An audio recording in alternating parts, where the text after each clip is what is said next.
ચોથા મુદ્દાની વાત કરીએ તો ગાંધીનગરમાં ટાઇફોઇડના રોગચાળાએ રૌદ્ર સ્વરૂપ ધારણ કર્યું હતું, જેમાં મ્યુનિસિપલ કોર્પોરેશનની ગુનાહિત બેદરકારી બહાર આવી હતી। શહેરના જૂના સેક્ટરોમાં ઘરે ઘરે બીમારીના ખાટલા હતા। એક તરફ ટાઇફોઇડનો આંકડો 200 સુધી પહોંચવા પર આવ્યો હતો, ત્યારે ન્યૂ ગાંધીનગર વિસ્તારમાં ગંદા પાણીના ફુવારા પણ ઉડતા હતા। ગટરનું દૂષિત પાણી રોડ પર વહી રહ્યું હોવા છતાં સબ સલામતના દાવા કરતું મનપા તંત્ર ઘણા સમય સુધી હરકતમાં આવ્યું નહોતું, જેની નોંધ મુખ્યમંત્રીએ પણ લીધી હતી। હવે આ મુદ્દો ધારાસભ્ય જિગ્નેશ મેવાણીએ ગૃહમાં ઉઠાવ્યો ને સવાલ કર્યો કે કેગના રિપોર્ટમાં 40% પાણીના સેમ્પલ ફેલ ગયા। મનપાને જાણ હતી છતાં પણ કામગીરી ન કરી અને તેવા આક્ષેપો કર્યા છે। ત્યારે આરોગ્ય મંત્રી પાનસેરિયાએ કાર્યવાહી કરીશુંની ખાતરી આપી અને સુએજ ટ્રીટમેન્ટ પ્લાન્ટ ઊભું કરાશે તેવી પણ ખાતરી આપી। જ્યારે અમિત ચાવડાએ પણ હકીકત કહી કે પાટણમાં લોકોને શુદ્ધ પાણી નથી મળતું અને પાટણમાં આજના દિવસે પણ હવે લોકો શુદ્ધ પીવાના પાણી માટે વલખા મારી રહ્યા છે। ત્યારે હવે કોંગ્રેસ દ્વારા જન આક્રોશ યાત્રા કરાઈ હતી ને તેને જ લઈને અમિત ચાવડાને અનેક નેતાઓ દ્વારા હવે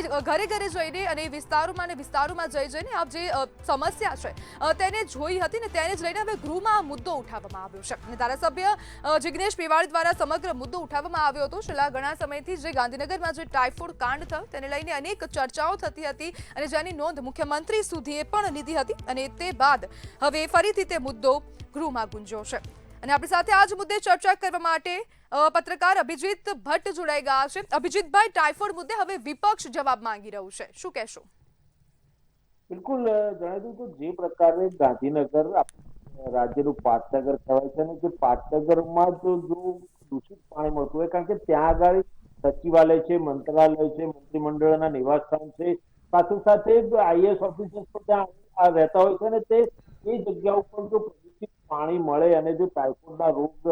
પાછા મૂકી ત્યારે ચોક્કસ એવું કહી શકાય કે ક્યાંક ને ક્યાંક આ બાબતમાં ગાંધીનગર મહાનગરપાલિકાની બેદરકારી બહાર આવી છે અને આની નોંધ મુખ્યમંત્રી ભૂપેન્દ્ર પટેલે પણ લીધી છે। પરંતુ સવાલ એ થાય છે કે આટલી મોટી ટાઇફોઇડના રોગચાળો ફાટી નીકળ્યો તેમ છતાં પણ જો રાજ્ય સરકાર ત્યાં બેસતી હોય, ભાજપની સરકાર છે, ગાંધીનગર મહાનગરપાલિકામાં પણ ભાજપનું શાસન છે, જિલ્લા પંચાયતમાં પણ ભાજપનું શાસન છે, ત્યારે ગાંધીનગર જેવા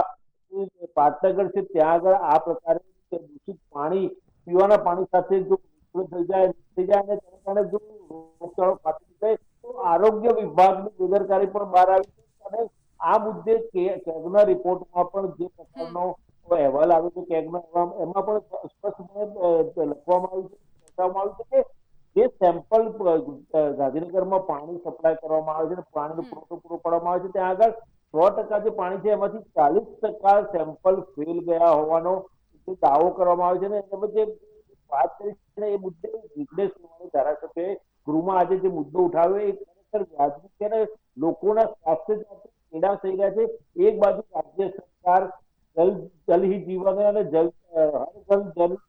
નલ સે જલ ની યોજનાઓ અમલમાં મૂકે છે। વડાપ્રધાન નરેન્દ્ર મોદી પણ નલ સે જલની યોજનાની સફળતા ગુજરાતમાં જે થઈ છે તેને બિરદાવતા થાકતા નથી, પરંતુ ગુજરાતના પાટનગર એવા ગાંધીનગરમાં જો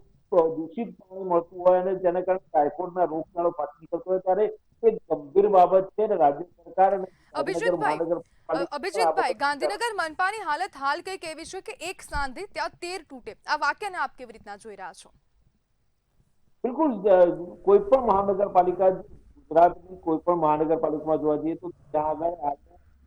મહાનગરપાલિકામાં ભાજપનું શાસન છે અને ભાજપના શાસનમાં દરેક મોટા શહેરો, ગાંધીનગર હોય, અમદાવાદ હોય, દરેક મહાનગરપાલિકામાં એક સાંધો ત્યાં 13 ફૂટેની સ્થિતિ સર્જાય છે, કારણ કે જે પ્રકારનું વહીવટી તંત્ર હોવું જોઈએ, જે પ્રકારે સત્તાધારી પાર્ટીનો દબદબો હોવો જોઈએ, જે મુખ્યમંત્રી તરીકે વડાપ્રધાન નરેન્દ્ર મોદી ત્યારે મુખ્યમંત્રી ગુજરાતમાં અને તેમણે જે અધિકારીઓ પર એક દબાણ ઉભું કર્યું હતું અને તેના કારણે અધિકારીઓ પણ જે પ્રકારે કામ કરતા હતા અને જે નક્કર કાર્યવાહી થતી એવી નક્કર કાર્યવાહી છેલ્લા કેટલાય સમયથી ગુજરાતમાં જોવા નથી મળી રહી। ગાંધીનગર મહાનગરપાલિકા કોઈ પણ વહીવટીતંત્રમાં ક્યાંય કોઈ પણ પ્રકારનું દબાણ રાજ્ય સરકારનું જોવા મળતું નથી। અભિજીતભાઈ, જે વિપક્ષ છે તેનું વિપક્ષનું કામ હોય કે સરકારને વારંવાર પરિસ્થિતિથી વાકેફ કરવાનું, તો આપણું જે વિપક્ષ છે હાલ તે બરાબર કામ કરી રહી છે?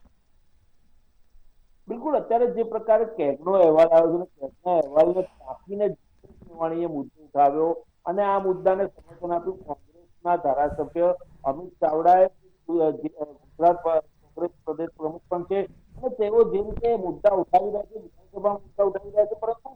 એ પ્રકારની વિપક્ષની ભૂમિકા હોવી જોઈએ વિધાનસભાની બહાર લોકો સુધી પહોંચવા માટેનો જે રસ્તો હોવો જોઈએ, રસ્તા પર પણ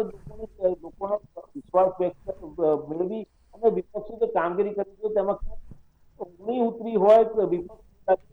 વિપક્ષ ખાલી ગૃહમાં જ ગાજે છે, બહાર જે પ્રકારના મુદ્દા લોકોને પડતા મુદ્દાઓ છે તેને ક્યાંય અવાજ નથી આપી શકતા અને તે અવાજ ક્યાંક ને ક્યાંક માત્ર ને માત્ર ગૃહમાં દબાઈ જતો હોય એવું લાગી રહ્યું છે.